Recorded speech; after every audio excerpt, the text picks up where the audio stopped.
But I have a better offer.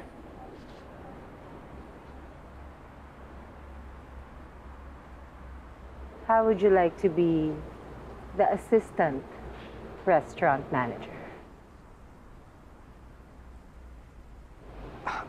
Ano? Sandali. Inaalok mo ba ako na maging assistant manager nitong restaurant mo? Yes. Yung fiancé ko kasi magpapagaling pa. Tapos malapit na rin yung wedding namin. So I need someone to pinch hit for him.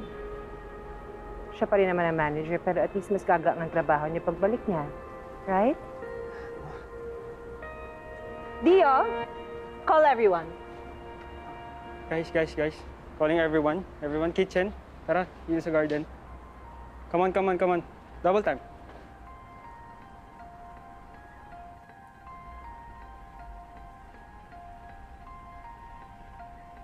Everyone, I'd like you to meet our assistant restaurant manager, Atom Menandre. Hi.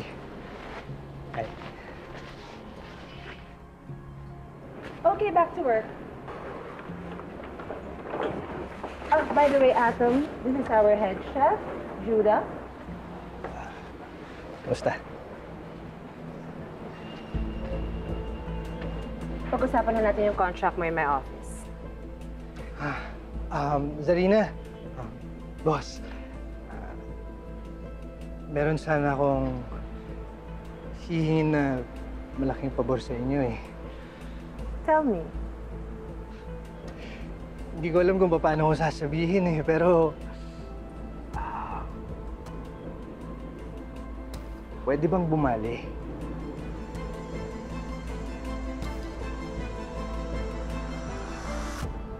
Ms. Domingo, I have some bad news for you. It is about the complaint filed against you. The initial report says that there was a gross negligence on your part. Pero iimbestigahan pa rin namin to further.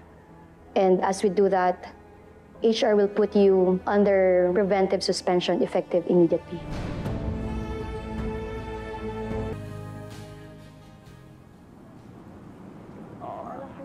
Salamat.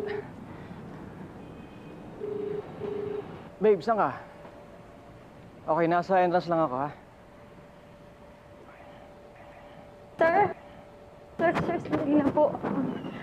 Sir, makikiusap lang po sana ako sa inyo. Pasensya na po sa abala, pero nasuspindi po kasi dahil sa girlfriend ninyo. Ano? Tinuloy niya reklamo sa'yo? Yun na nga po, sir. Kaya po sana ako makikiusap sa inyo. Baka sakaling pwede niyong kausapin yung bisor ko. Baka sakaling magbago po yung desisyon ng management namin.